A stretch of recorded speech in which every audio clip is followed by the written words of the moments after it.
tu rincón sonoro sobre servicios sociales dirigido por Iker Usón.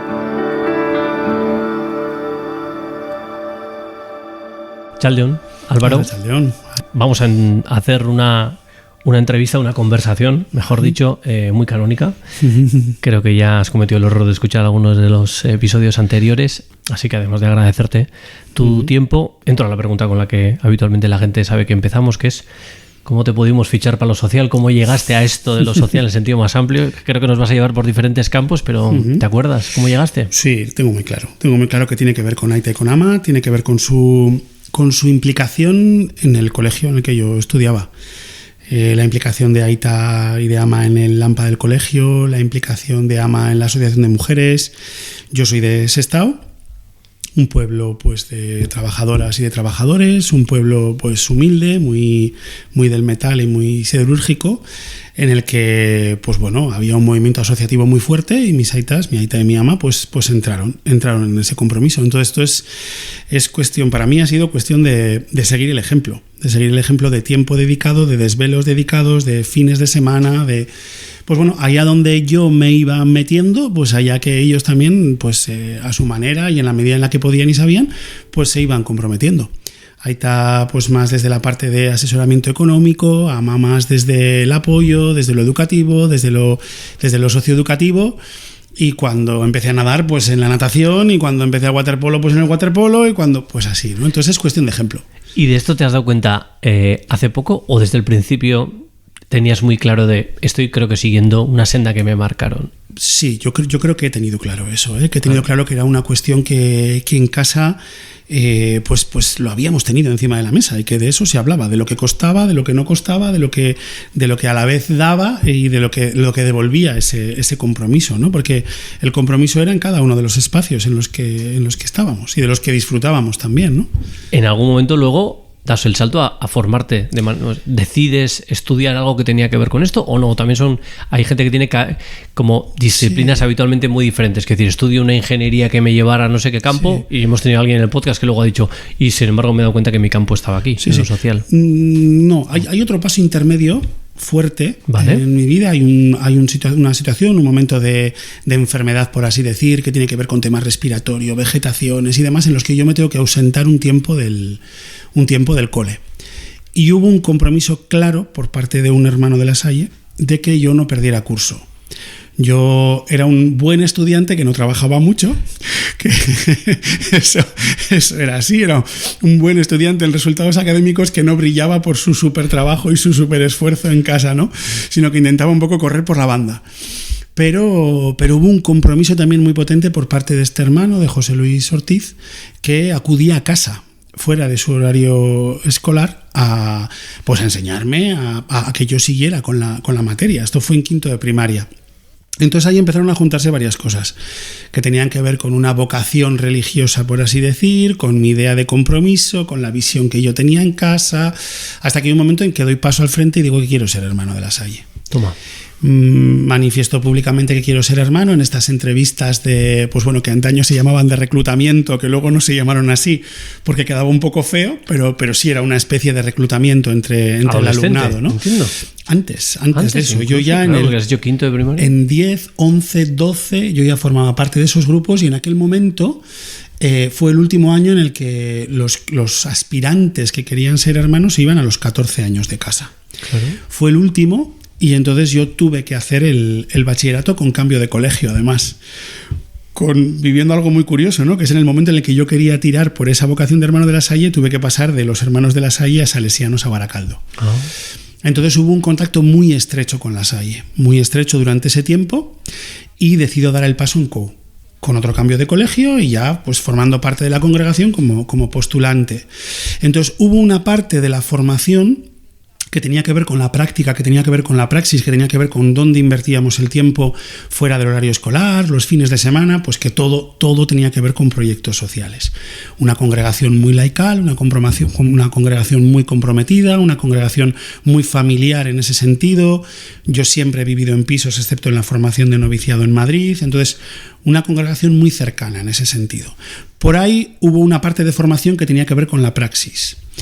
Y hubo un momento importante dentro de esa formación en el que en el discernimiento llamado así, ¿no? Con la congregación, pues de una manera consciente o inconsciente acepto estudiar euskalfilología. Toma. En aquel momento.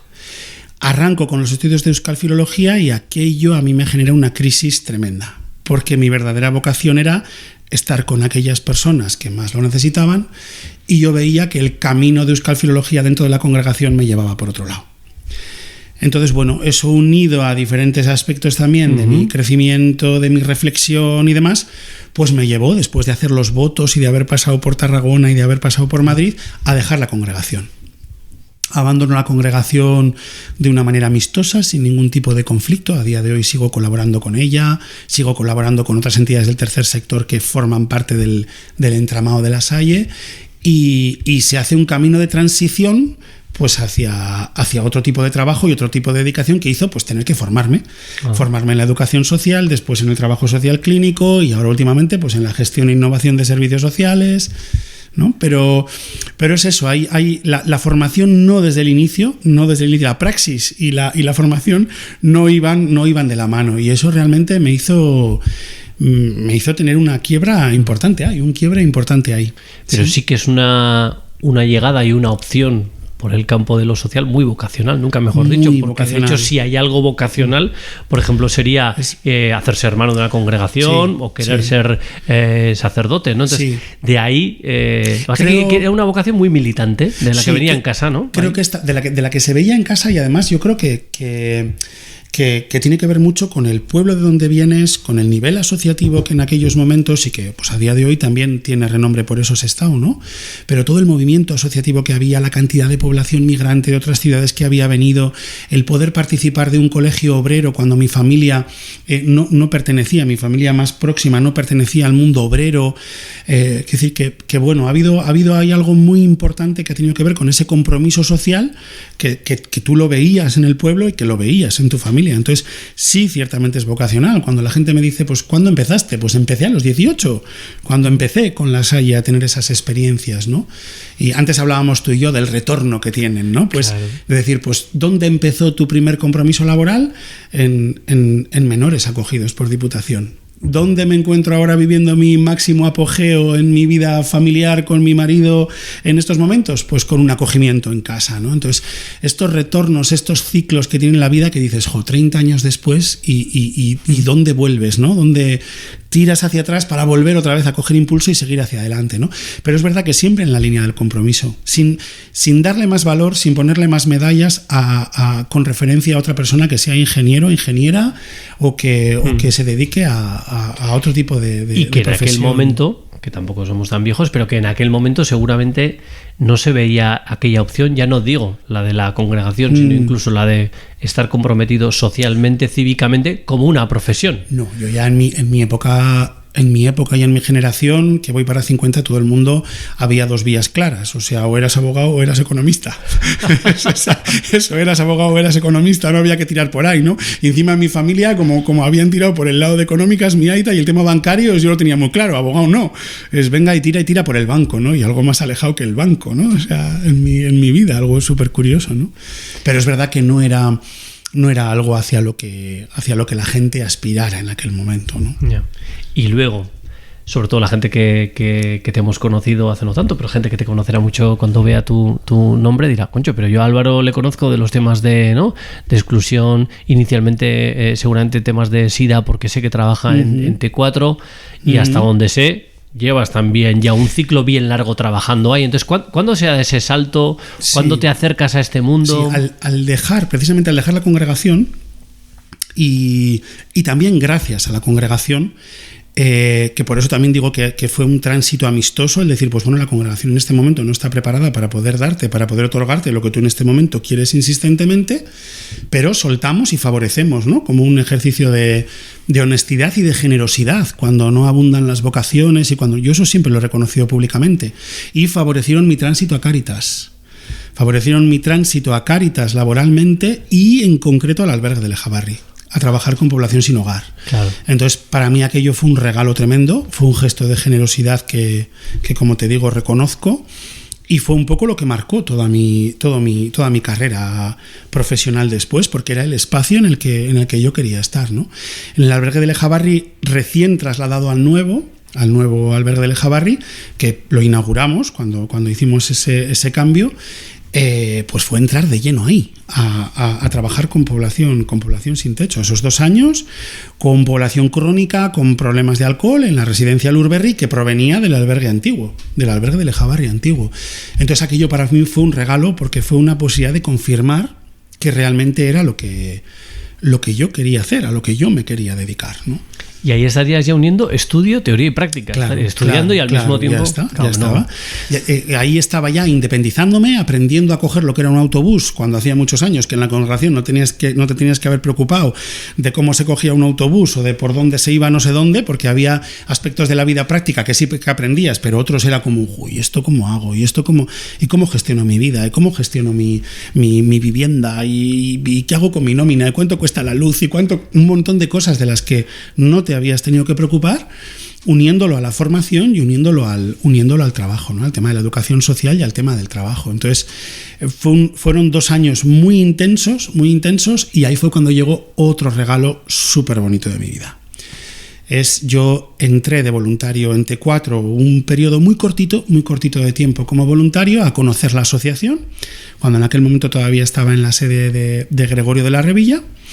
Y yo seguía trabajando en Lurberri y entré de voluntario a conocer la asociación, a ver qué es lo que hacían, porque teníamos usuarios en común. Estamos hablando del 99, recién aterrizada la triple terapia, cuando la población ya empezaba a remontar un poco, porque los tratamientos sí que parecía que empezaban a funcionar. Hablamos de personas con SIDA, por si alguien se nos está perdiendo, con personas que tenían personas VIH. Que vivían con VIH, y en ese contacto con la asociación, y mientras estoy trabajando, pues hay un momento en el que, en aquel momento, la que era la única trabajadora de la asociación, pues me dice, Álvaro, es que las cosas están cambiando, estamos encontrando aquí, pues nos estamos encontrando con un montón de población que bueno, pues que ahora sobrevive, que en estos momentos estamos empezando a enseñar y a acompañar a la gente a vivir en vez de hacer el duelo de morir.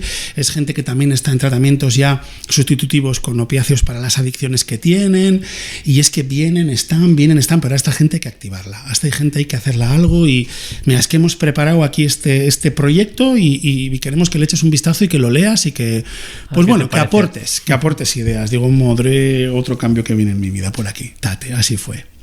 Hice aportaciones a aquella idea que había en la línea de crear un centro de incorporación social, en aquel momento un centro de día. Y en el momento en el que hice las aportaciones, pues aquello se presentó a Diputación Foral lo aceptó, y entonces me llamó Ana Zúñiga, que es pues eso, la persona con más trayectoria histórica en la casa en T4, y me llamó y me dijo, es que tenemos un problema, que es que el proyecto del centro de día se ha aceptado, ¿quieres venir a trabajar con nosotros y con nosotras a la asociación? Y me acuerdo que de esto nos hemos reído mucho después, mucho, Iker, porque dije, sí, pero yo más chulo que un 8, digo, sí, pero pongo condiciones. Yo que llevaba 2 años de vida laboral, digo, sí. Digo, sí, pero yo quiero ser educador. Yo quiero que, además que fue así, porque me río a día de hoy, estando en el rol que estás ahora, sí. Quiero que se me respete la antigüedad, que porque ya iba a hacer un trienio y se ve que me hacía ilusión, y la más importante, quiero elegir a mi equipo de trabajo. Uh-huh. Y me acuerdo que Ana también, con toda la... Oye, igual Valverde pidió menos condiciones para venir al Atlético. Puede ser, pero yo sobre todo de la de que se me respete la antigüedad me río mucho a día de hoy. Eso me río mucho a día de hoy. Y me dijo, pues perfecto, pues elige a tu equipo de trabajo, elige a la persona con la que quieres poner esto en marcha y venga. Pues a día de hoy, las 2 siguientes personas que entraron a trabajar en el Centro de Incorporación Social, a día de hoy siguen con nosotros en T4, y son 2 amigos íntimos de toda la vida, claro. Irache y Igor, que llevamos pues todos esos años trabajando, más los años que llevábamos antes, los 5 o 6 años que llevábamos de amistad. ¿Cómo le contamos a la gente brevemente que es T4? Porque está por el propio nombre, según donde se escuche suena a terminal, a espacio físico abstracto, pero tiene una carga de proyecto muy potente. Entonces, ¿qué se dedica? ¿De dónde viene el nombre? Sí. T4 es curioso también de dónde viene el nombre y cómo se utilizaba el nombre, ¿no? A ver, T4 tiene que ver con las células de defensa del organismo. las células que tradicionalmente todo el mundo siempre dice, no, pues es que las células T4 de defensa son las que el SIDA se come cuando entra en tu cuerpo, ¿no? O son las que el SIDA, las que el virus del VIH pues hace que desaparezcan en tu cuerpo, ¿no? Y en el fondo el VIH lo que hace es transformarlas en células de nuevos virus de VIH, ¿no? Pero en aquel momento a la asociación se le pone ese nombre como santo y seña, como contraseña, porque la población afectada era la que sabía que era T4 y era una manera de decir yo voy a T4, yo pertenezco al grupo T4 como un santo y seña de pertenencia a ese grupo que mantenía a la vez el anonimato y que mantenía la intimidad y la necesaria intimidad del diagnóstico en aquel momento, ¿no? T4 es una de las entidades primeras a nivel estatal generadora de grupos de autoapoyo. Debemos todo, y aprovecho este podcast para hacer un homenaje a Josu Unanue, fundador del grupo, conocido por muchas de las personas que formamos parte de lo social, porque dedicó toda su vida precisamente a eso, ¿no? A generar espacios, a generar grupos de autoapoyo para personas afectadas por VIH, entendiendo ya en aquel momento afectadas como población que vive con VIH y población que, porque no conoce lo que es el VIH, está en riesgo de contraerla. Entonces, aquel momento en el que Josu y un grupo de personas dan el paso al frente, se manifiestan públicamente como en aquel momento portadoras del VIH, ¿no? Que así se manifestaba, pues fue un paso de gigante en las entidades que se dedicaban al autoapoyo y a establecer grupos de autoapoyo en el Estado. A día de hoy, pues la asociación ha crecido, pero siempre ha tenido como estandarte la bandera del autoapoyo y la bandera de la innovación en la creación de programas que eran innovadores y que estaban preparados para dar un servicio real a lo que la población demandaba de una manera real y diaria en el día a día de la asociación, ¿no? T4 fue promotor en aquel momento de programas de SIDA y MAR muy importantes para la formación de los marineros que salían hacer las campañas, y que al volver, pues por puro desconocimiento, como afectadas que eran del VIH, al final pues podían transmitir el VIH a sus mujeres cuando volvían, y cuando en aquel momento lo que hacían era el tener relaciones sexuales en la vuelta precisamente de esas campañas de MAR para poder establecer una familia mayor y para poder crecer la familia, ¿no? T4 fue la primera entidad que introdujo las jeringuillas como programa de intercambio de jeringuillas en Basauri. T4 tuvo programas muy importantes de formación y de formación y de información a la población afectada, pues como por ejemplo yo lo recuerdo cuando llegué, como el doctor fax, por ejemplo, ¿no? Las consultas se hacían a través de fax porque el fax garantizaba el anonimato, porque eran los números de teléfono, y porque cuando llegaba un fax, ese fax se respondía y llegaba a la oficina o llegaba a un lado en el que la referencia había sido un número de teléfono en aquel momento, ¿no? Yo recuerdo lo importante que era para T4 en aquel momento, en el 99, 2000, 2002, 2003, todavía mantener la línea de fax por lo que tenía de anonimato, ¿no? Ahora suena casi irrisorio. Sí, pero... y T4 tuvo unos programas de acompañamiento personalizado a morir y unos a morir y a ingresos hospitalarios e ingresos domiciliarios muy, muy, muy, muy importante, ¿no? Siempre basado en la generación de una red de autoapoyo que compartía la experiencia de vivencia personal con la enfermedad. Entonces todo esto lo debemos a estos fundadores y a este grupo de fundadores, en concreto también pues como cara visible a Josu Unanue, ¿no? ¿Cómo se llevaba, Álvaro, eso de convivir, por un lado, la creación de nuevos proyectos? O sea, ya te noto ahora, pero imagino que en aquel momento, ¿no? En ese dinamismo con tu equipo, con todas las compañeras, creando nuevos proyectos, iniciativas, pero al mismo tiempo viendo que había compañeros, usuarios, usuarias que fallecían, que morían, ¿no? Sí. Esa especie de supervida, dinamismo, pero al mismo tiempo gente que se va. Y además al principio entiendo que hasta que ya la propia medicina empieza a funcionar más, pues sería frecuente, no sé cómo, además también tú mucho más joven, otra manera de acercar. Pero esa parte es un continuo, en concreto en mi trayectoria profesional, ¿eh? Es un continuo además cíclico, porque así como del 92 al 96 la gente que estaba en T4 pudo vivir esa parte de los fallecimientos, en el 96, 97, 98, 99, porque era cuando la triple terapia y la targa empezaba a funcionar, cuando los tratamientos empezaban a funcionar, todavía había gente que fallecía. Pero después yo entré en el año 2000, 2002, cuando programas de metadona, activación para el empleo, para la búsqueda de empleo, comunidades terapéuticas, tratamientos, 2002, 2003, 2004, todo esto estaba muy, muy, muy, muy en auge. Pero es verdad que en el 2005, por ejemplo, 2005, 2006, 2004, hubo otro boom muy fuerte de fallecimientos, debido en parte a la toxicidad de los tratamientos, debido en parte a la debilidad de los cuerpos que bueno, habían intentado sobrevivir, pero hubo fallos hepáticos muy fuertes. La hepatitis ha sido compañera también del VIH durante mucho tiempo, y esa coinfección de VIH y hepatitis C en el 2005-2006 generó muchísimos fallecimientos. 2008-2009 son años complicados también por la afección en los cuerpos de tuberculosis y tuberculosis multiresistente, con muchísimas altas hospitalarias a la calle, que eran altas médicas, pero gente que salía del hospital con medicaciones para tomar y las tenían que tomar en la calle, las tenían que tomar en el albergue, con soluciones alojativas de 3 días, prorrogables a 3 días cada 3 meses, o con estancias en lugares no apropiados para la convalecencia.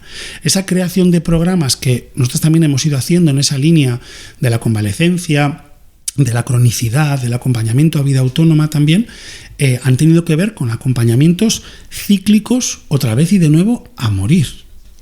O sea, es un camino de acompañamiento, el camino del VIH, adicciones y sin hogar, en el que las profesionales están muy acompañadas a procesos de deterioro físico muy fuertes, muy fuertes. Lo que sí percibo desde el momento, porque además insistías y subrayabas la palabra autoapoyo, que dicho de manera poco provocadora sería con lo que la manera en la que os acercáis, si os acercabais, pero os seguís acercando a las situaciones de malestar de las personas, de ayuda, es que casi mejor que venga un experto o una experta a ayudarte, te tenemos que ayudar a que tú te ayudes a ti mismo, pero que al mismo tiempo suena también como un poco topicazo. Entonces, ¿cómo se lo explicaríamos a la gente que igual está menos cercana a este tema de los modelos de intervención? Porque parece que siempre tenemos muy metido el modelo médico, la bata blanca, esa persona que te va a decir qué es lo que tienes que hacer. Y eso es el sinhogarismo.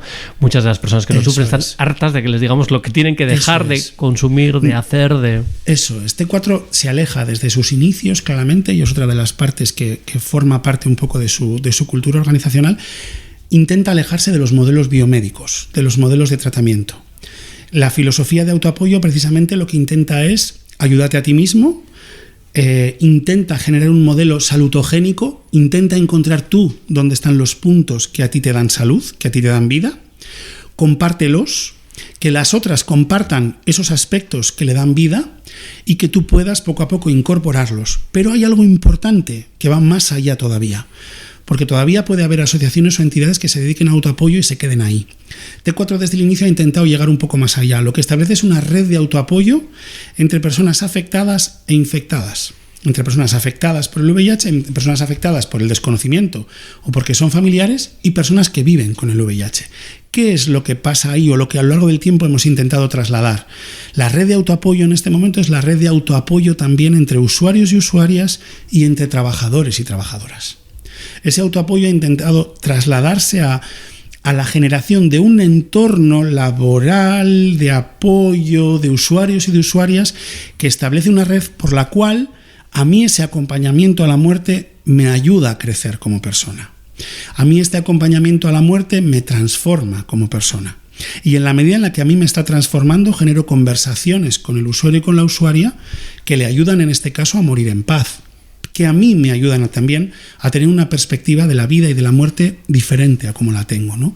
Entonces, dar ese salto a que en la entidad ocupes un puesto de voluntario, ocupes un puesto de usuario de usuaria, ocupes un rol laboral, sea una plataforma que te ayude a crecer. Yo siempre digo, ¿quién perdura en T4 trabajando? Quien realmente consigue que T4 transforme su vida. Si tú llegas a T4 intentando transformar la vida de las personas que forman T4, pero eso no te interpela, tú no te quedas. No te quedas. Y uno de nuestros grandes en ese sentido orgullos es la gran permanencia que hay del personal. Que hay muchas profesionales en T4 que ya llevan 16, 17, 18, 20, 23, 22 años trabajando en T4. Eso quiere decir que realmente T4 está permitiendo que cambie la forma en la que ves la vida, ¿no?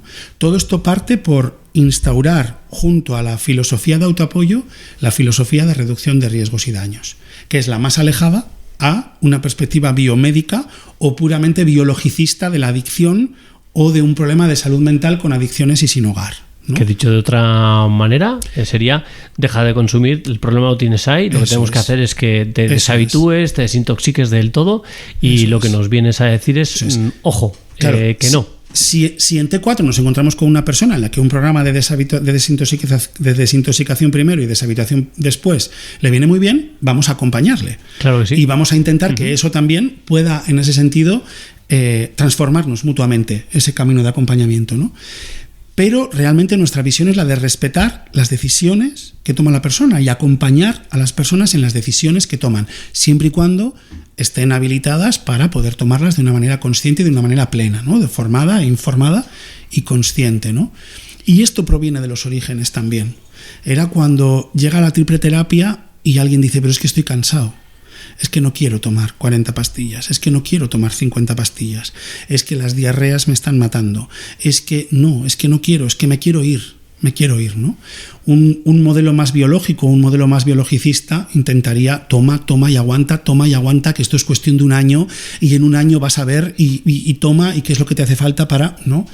En este sentido, nosotros, mientras las decisiones sean formadas e informadas, acompañamos a la persona. Es decir, acompañar en un modelo de salud y en un modelo de calidad de vida a alguien que decide seguir consumiendo en activo y acompañarlo de una manera integral y acompañarlo de una manera intensamente alta es muy complejo para el personal.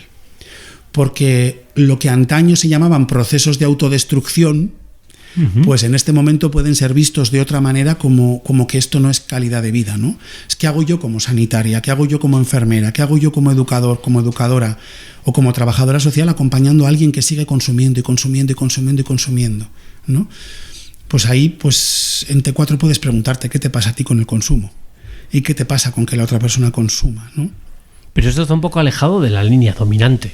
Sí. Digo, tanto en la sociedad en general, sí, incluso en el sector de lo social en particular. Sí, pero esto, por ejemplo, lo entendéis, lo vives, aplicable a todo tipo de personas que están consumiendo o a algunos perfiles en concreto. Algunos perfiles en concreto, es lo que te decía, ¿no? O sea, T4 respeta y dentro del acompañamiento que T4 puede hacer a personas que consumen en activo, puede haber personas que optan por el tratamiento. Si esas personas optan por el tratamiento, nuestra visión siempre va a ser finalista. Entendemos que el consumo genera un daño, entendemos que el consumo empeora la calidad de vida. Otra cosa es que la persona se encuentre en la situación adecuada como para poder tomar un paso y como para poder dar un paso al frente. Y otra cosa muy, muy, muy diferente es que tradicionalmente para recibir prestaciones y para recibir derechos tenían que darse los pasos que la sociedad consideraba oportunos. Es decir, los modelos eran meritorios. Si tú te portas bien y dejas de consumir, tienes derecho a una vivienda. Si tú te portas bien, tienes derecho a más días en un albergue. Si te portas bien, tienes más derecho a comer. No. La comida, el alojamiento, la educación, la compañía, ¿no? Per se es un derecho de la población. Y ahí también, en ese sentido, creo que dimos unos pasos de gigante muy pronto, pues reconociendo y diciendo que si el Estado permitía, entre comillas, poder tener drogas entre nosotras y nosotros, pues el Estado también tenía que hacer cargo de las consecuencias que tiene el hecho de que pulule por ahí, me da igual que sea alcohol o me da igual que sea otro tipo de sustancia, ¿no? El día pasado, preparando esta conversación, me soltabas un mensaje que me pareció muy, muy interesante, ¿no? Porque me decías, ¿no? Salud, bienestar no es sinónimo de abstinencia. Claro que según esto donde se suelte, pues evidentemente no lo podríamos soltar en la primera charla de bachillerato en septiembre, ¿no? Claro. Pero claro. ¿Qué queréis decir con esto? ¿Qué queréis transmitir con esto? Porque habrá gente que le habrá petado el cerebro, como dirían ahora, ¿no? Como que salud no es abstinencia, no es no consumir. Iría en esta línea de aquellas personas en las que abocarlas a ya no solo no acceso a derechos, sino que incluso cuando acceden a derechos en nuestro campo, digamos, ¿no? Desde alojamiento, manutención, apoyo socioeducativo, lo que sea, decir, pero continuamente con este mensaje muy de tienes que dejar, que a veces yo creo que sí que les empujamos a una frustración tras otra, y a juzgarles de que son, bueno, pues malas personas, malos ciudadanos, porque sí, eso, simplemente porque consumen, ¿no? Evidentemente ellos luego son conscientes de todos los daños que les provoca, los perjuicios que también la convivencia genera en los servicios, pero creo que vuestro acercamiento y el de otras entidades afortunadamente va desde ahí, ¿no? El entender que quizás para algunas personas la abstinencia no es la mejor manera para tener una calidad de vida. Hay una parte importante también que tiene que ver con la percepción de la calidad de vida. ¿Qué percibo yo como calidad de vida? ¿Qué percibe la otra persona como calidad de vida? Yo que me encuentro en el rol de trabajador y en el rol de prestador de servicios, para mí el rol de calidad de vida y la percepción que tengo de calidad de vida es esta. Pero tú, que eres sujeto perceptor pasivo, ¿no?, por así decir, de los servicios que yo te doy, tu percepción de calidad de vida no tiene que ser la misma. Mira, aquí hay algo muy curioso. Cuando abrimos la primera residencia para convalecientes consumidores en activo, ¿no?, con atención integral, 24 horas y tal, y todo el mundo nos decía, ¿pero dónde vais? ¿Cómo a la salida del hospital? ¿Cómo vais a atender a consumidores y consumidores en activo?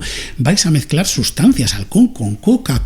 ¿Pero qué tiene que ver la heroína con la cocaína? Pero veréis que es que esto es un riesgo y vais a contratar a psiquiatras, y nosotros, pues no, perspectiva de autoapoyo, hay una necesidad de apoyo.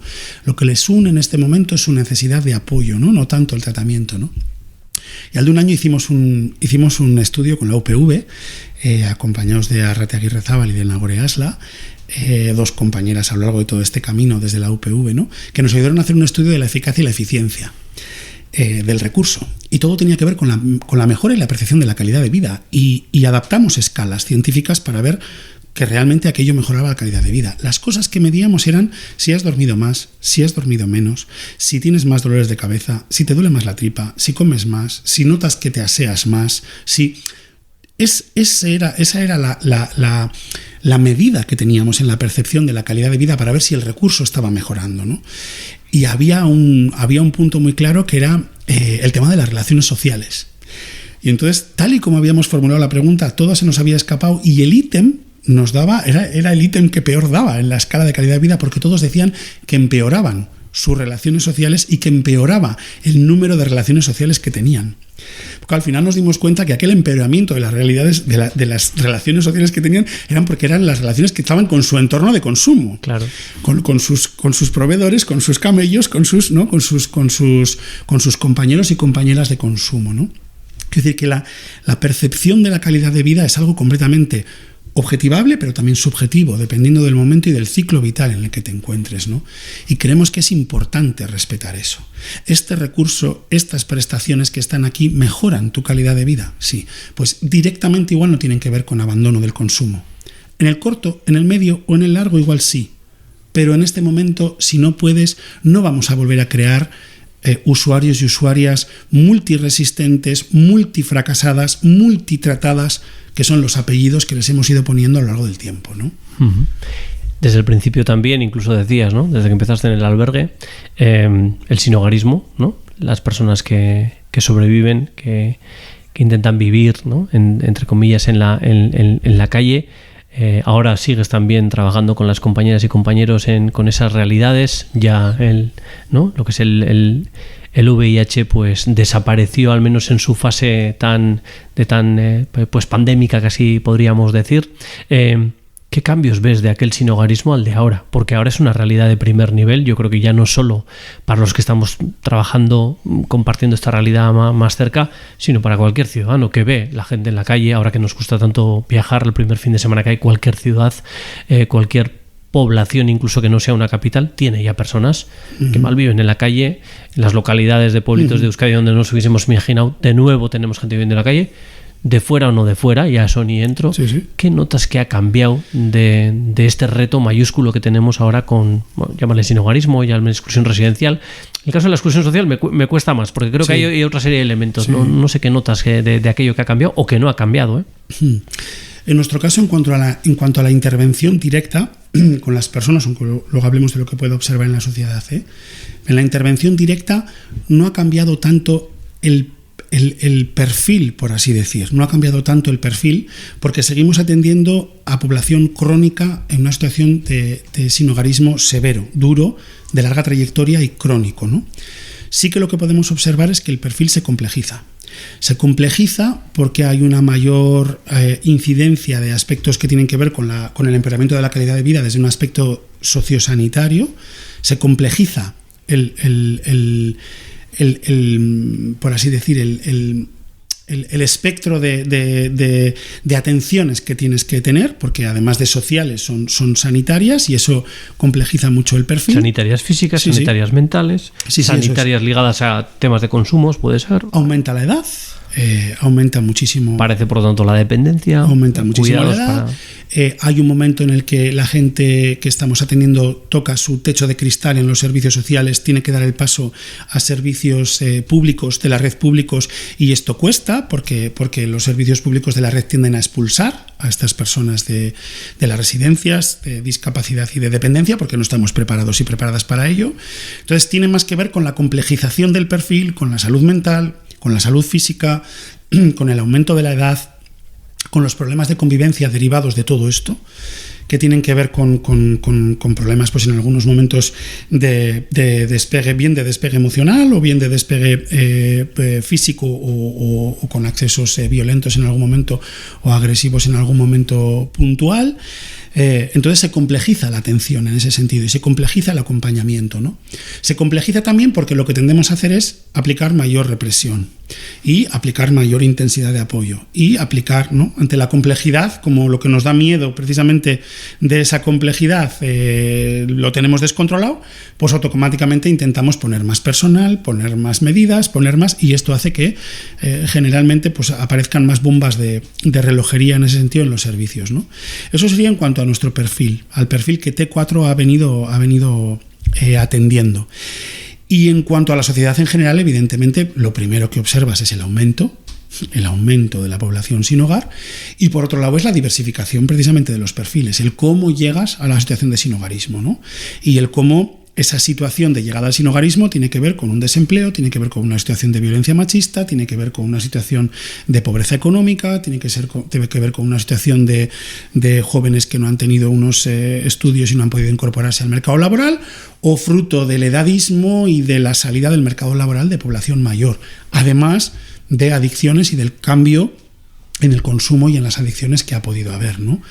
Pero es verdad que todo eso al final depende de cómo actuemos, de cómo prevengamos, de cómo asistamos y de cómo incorporemos, pues eso va a acabar llegando también a nuestros servicios. Hablando de perfiles, hay uno que creo que, bueno, requiere de una mirada especial, que sería el de las mujeres, ¿no? De hecho, ahora decías, ¿no? Personas que pueden llegar a la situación de sinhogarismo, pues víctimas de la violencia machista. IT4 también es pionera, tiene maneras diferentes de trabajar. Creo que la primera vez que nos conocimos, entre otras cosas de las que me contabas, me hablabas de la pensión. Me gustaría que pudiésemos contar. Creo que es una perlita que merece la pena ser conocida, porque también es un acercamiento diferente.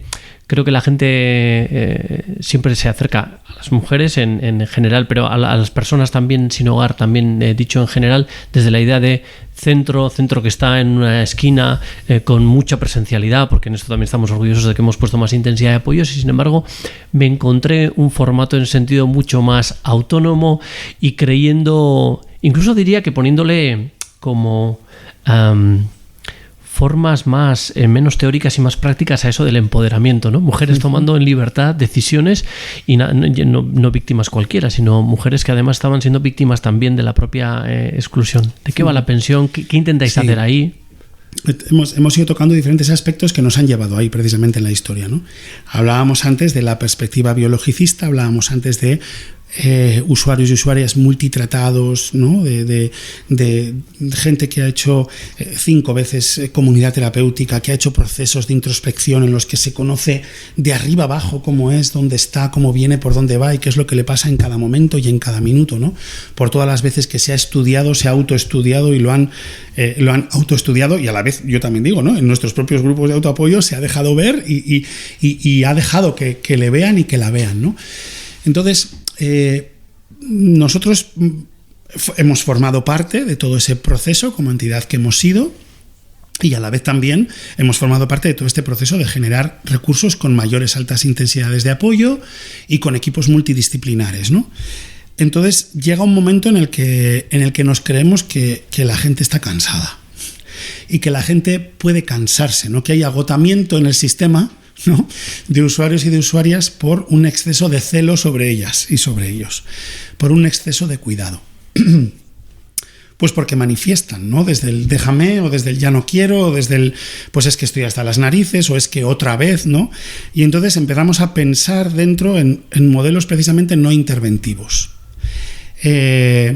Pues bueno, desde un pensamiento divergente, decir, ¿y qué es lo que puede pasar si nosotras y nosotros estamos presentes pero dejamos de intervenir?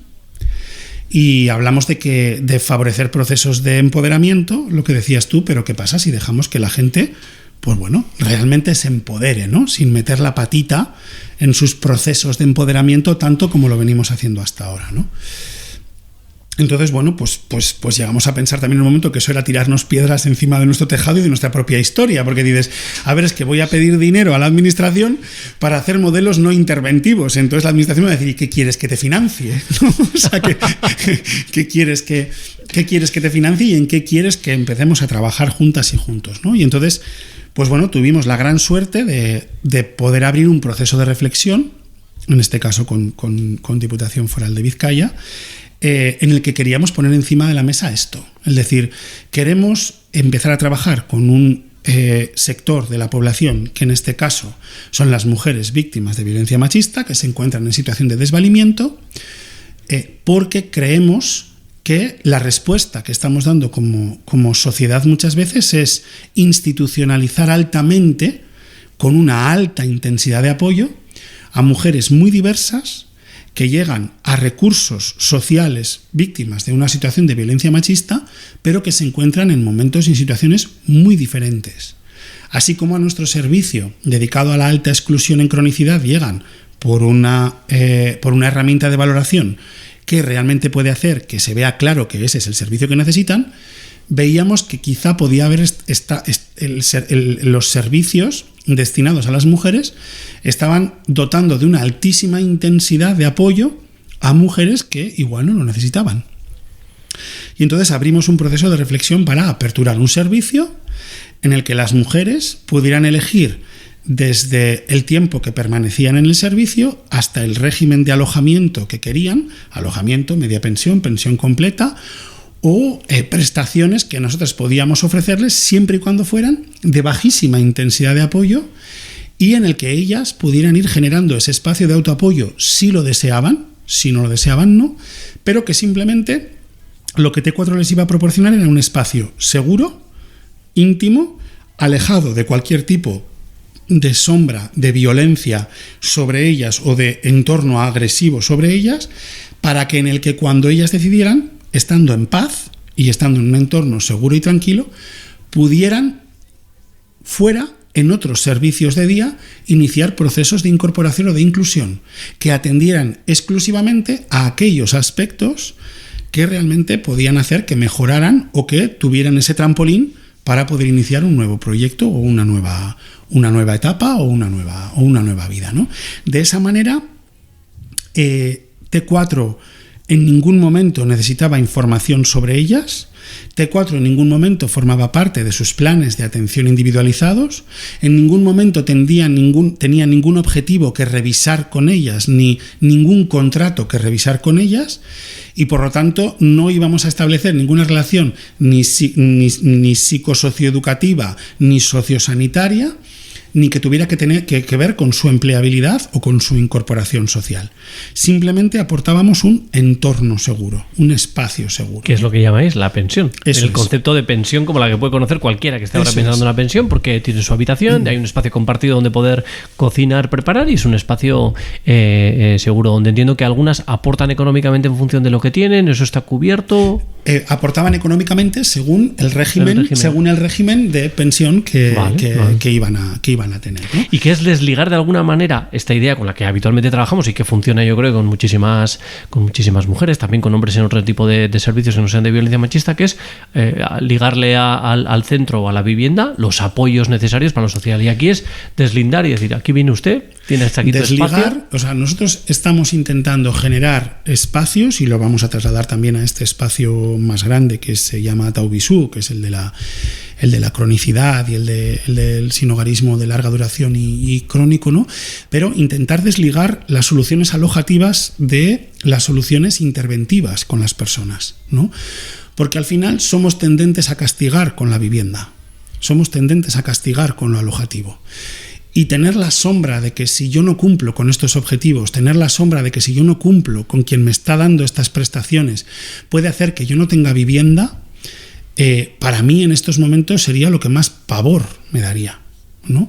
Y creíamos precisamente que con mujeres en situación de víctimas de violencia machista, en situación de desvalimiento, en situación de vulnerabilidad absoluta, creíamos que era donde más fácil nos iba a resultar en un primer momento poder desligar esto.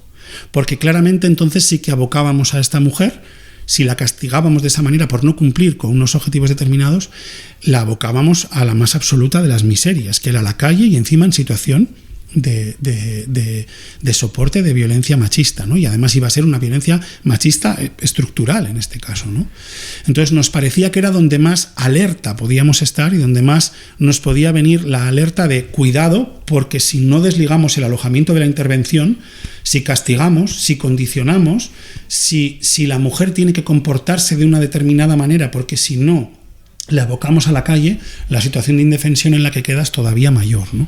O el hecho, que creo que también en muchos sitios se está dando, que aunque sin querer solo simplemente cumplir la norma, simplemente porque su proceso de empoderamiento, su proceso de mejora, de superación del trauma va de maravilla, pero luego se encuentran con el gran tsunami de la problemática de la vivienda y de a dónde me voy, ¿no? Uh-huh. Con profesionales que dicen, yo ya no sé qué acompañar a esta mujer, o sea, la intensidad sobra de todo tipo, pero aquí estoy, la administración me paga, y te encuentras muchas veces que dicen, ¿y a dónde pueden acceder? Sobre todo si tienen niños y niñas, todavía mucho más difícil, pero incluso aunque no los tengan, no es fácil, ¿no?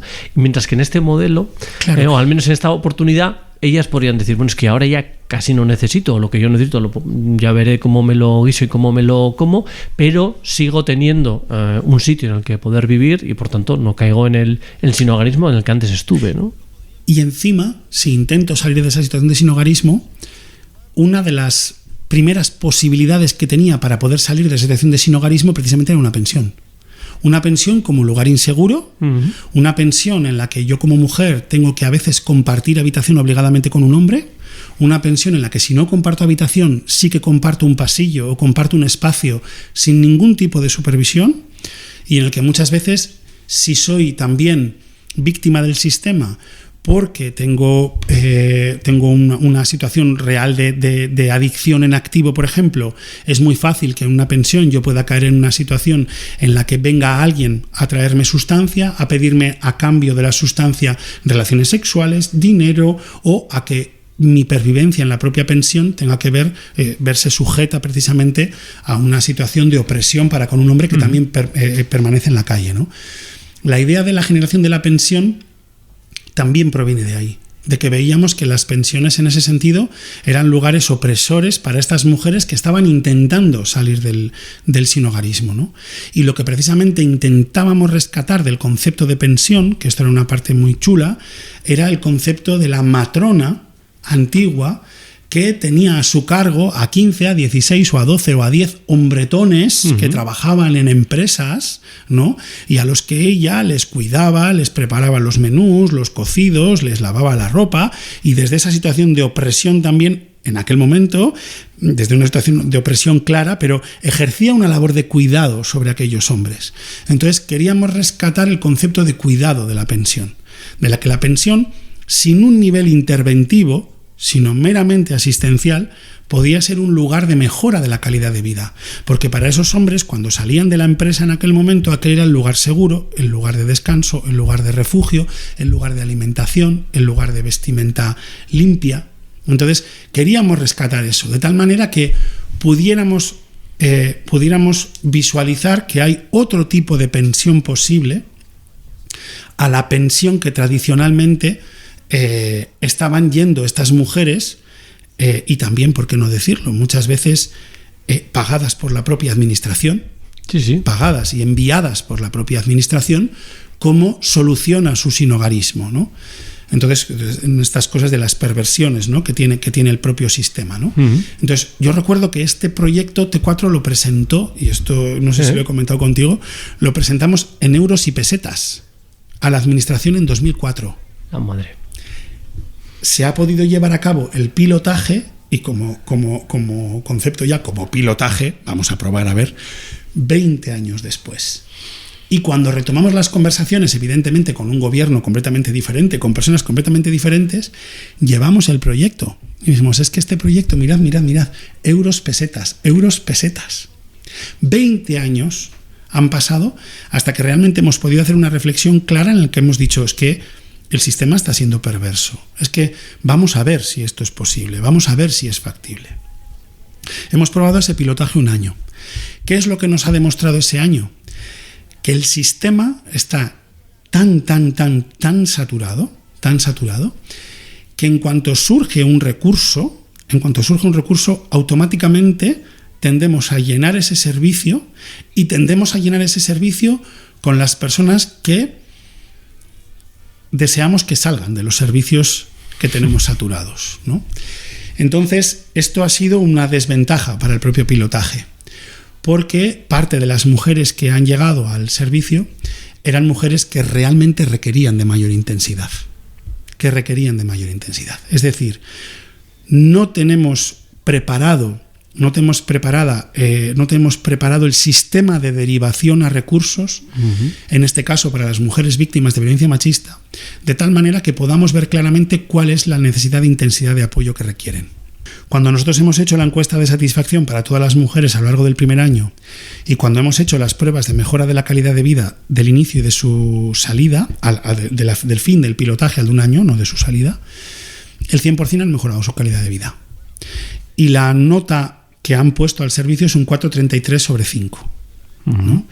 Entonces, el recurso vale, se ha demostrado que es un recurso que vale, se ha demostrado que es un recurso que podría funcionar, pero se demuestra también que es un recurso al que no estamos preparados para poder derivar ajustando realmente la necesidad, y que a su vez compromete jurídicamente su viabilidad, porque las mujeres aportan económicamente diferente, cada una dependiendo de su pensión. Entonces decimos que disfrutan de un servicio pero que económicamente pagan diferente. Esto choca un poco. Son mujeres que provienen de diferentes sectores de la administración, con lo cual algunas sí que tienen valorada la situación de exclusión, otras no lo tienen. Entonces, ¿por qué estas vienen y estas no? Y provienen de diferentes espacios de intervención y servicios de día que están preparadas o no para dar prestaciones de acompañamiento a vida independiente en la pensión de manera diferente. Entonces, pasado un año, hemos demostrado que funciona, hemos demostrado que es útil, pero al final lo que hemos tenido que hacer, y la solución a la que hemos llegado con la administración, viendo que la plataforma y que lo que hablábamos al principio, los métodos no interventivos están funcionando, es generar una unidad dentro del servicio de atención a personas en situación cronificada que tiene T4 para atender no a 9 sino a 10 mujeres desde modelos no interventivos, desde perspectivas más ligadas al Housing First o a la aproximación LED de Housing First, en el cual llegamos a podemos mantener esta línea no interventiva, dotando al servicio de 6 plazas con mujeres con aproximación LED suave, una aproximación suave, una intensidad suave, una intensidad muy leve, prácticamente en la que todo sea slow y prácticamente ni nos huelan, y 4 plazas que sean exclusivamente alojativas, sin intervención. Entonces, esto realmente es una apuesta valiente por parte de Diputación, porque estás dotando de un servicio meramente alojativo, con la idea de realmente, primero, demostrar que lo alojativo no pertenece a los servicios sociales, y segundo, demostrar que hay modelos de alta intensidad de apoyo que se están desplegando con un coste económico, con un coste de personal y con un coste muy fuerte afectivo para el personal que trabaja, afectivo y emocional para el personal que trabaja, muchas veces sin tener que darlo. muchas veces sin tener que per se darlo, es decir, institucionalizando a las mujeres. Aquí lo que hemos visto es que de las 9 mujeres que atendíamos, había algunas mujeres que sí que han tenido que pasar a una alta intensidad de apoyo y otras no, ¿no? Para mí lo realmente interesante de todo esto ha sido que nos ha supuesto un esfuerzo tremendo no intervenir. No intervenir. No hacer. No hacer. Es decir, tú estás, pero estate, ya, pero que, es que, pero es que, no. Venimos programados para hacer, claro, en lo social, lo sé. No, y en todo caso, quien tiene que hacerlo es un servicio que no eres tú. Y cuando te llamen para preguntar, no hay información de aquí dentro. Este espacio es seguro, este espacio es íntimo, este espacio es de... Pero oye, ¿y ha dormido o no ha dormido? Es que pregúntaselo a ella. Yeah. Y tú sabes que lleva 3 días sin dormir, pero es que puede no dormir, si no quiere dormir, ¿no? Entonces, bueno, ¿qué relación estableces con ese servicio de atención diurna externo a lo alojativo para que realmente se genere una situación de vínculo en la que la mujer confíe, ¿no? Y te diga, y no ha sido, la verdad es que ha sido un año muy intenso y muy, muy, muy interesante, en el que dices, cuántas cosas debiéramos de codificar, de construir, y cuánto ha venido todo de querer dotar de más personal, de más economía, de más dinero, de más plazas, todo era más, ¿no? Toda esta última etapa de multiservicios, multiproyectos, de cuantos más proyectos tenga mejor, y cuantos más intervengan mejor, y cuantos más profesionales mejor, ¿no? Y qué bueno. Ahí estaba la medalla, ¿no? La medalla estaba en el quién más, ¿no? Sí, para todos, para las entidades y también para la administración. Oye, Álvaro, está siendo un placer. La verdad es que no hizo mal trabajo aquel hermano Ortiz en aquellas clases que te daban en tu casa, porque cualquiera que te escuche ahora estará diciendo, oye, pues había buena madera por parte de Aita, de Ama, también por parte tuya, pero aquel señor que compartía apellido contigo, o parte del apellido... Acompañamiento a vida independiente. Aquel hizo, sí, no sé, fue interventivo o no interventivo, pero acompañó muy bien. Siempre te noto muy contento y muy feliz de lo que haces, hablando además siempre en primera persona del plural, desde esa humildad. Entiendo que estás orgulloso de la trayectoria. Sí. Estoy orgulloso, me gusta reconocerlo y me gusta preguntarlo. Cuando en la evaluación anual, ¿no?, a las trabajadoras de T4, una de las preguntas es: ¿te sientes orgulloso, estás orgullosa de estar en T4, ¿no? Y creemos que el sentido de pertenencia muchas veces tiene que ver también con el hacer para con la entidad, pero otras veces tiene que ver con el orgullo que tú sientes. Si tú sientes ese orgullo de pertenencia, devuelves. Y devuelves en la manera en la que hablas, ¿no? Lo que tú dices, hablamos, pues nos gusta hablar en plural. Entonces, esto es un camino que no he hecho solo, es un camino que hemos hecho, ¿no? Y es un camino que también ha tenido que ver con la generosidad de una parte muy importante de la asociación que no atendía a la población sin hogar y a la población sin techo, que era población VIH que vivía en su casa, que tenía su trabajo, que había contraído VIH, pero que vivía muy bien, siendo abogado, siendo abogada, y que el hecho de atender a una población que era sin hogar iba a hacer que se le pudiera asociar, ¿no?, con algo que sociológicamente no estaba bien visto. Y ahí hubo una apuesta muy importante por parte de la asociación y por parte de las personas que recibían apoyo, de decir, bienvenidas también. Bienvenidas a esta parte de la casa, ¿no?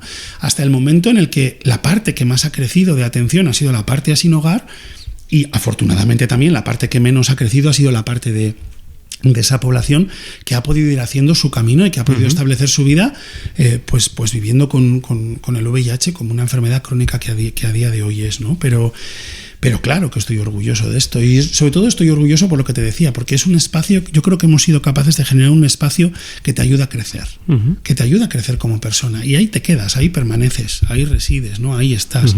Si no cambias, si no te vas. En el fondo, si esto no me enriquece, me aburre, y por mucho que yo tenga una nómina y que tenga un no sé qué, pues es que me busco las papas y ya me lo encuentro en otro lado, ¿no? Qué bien.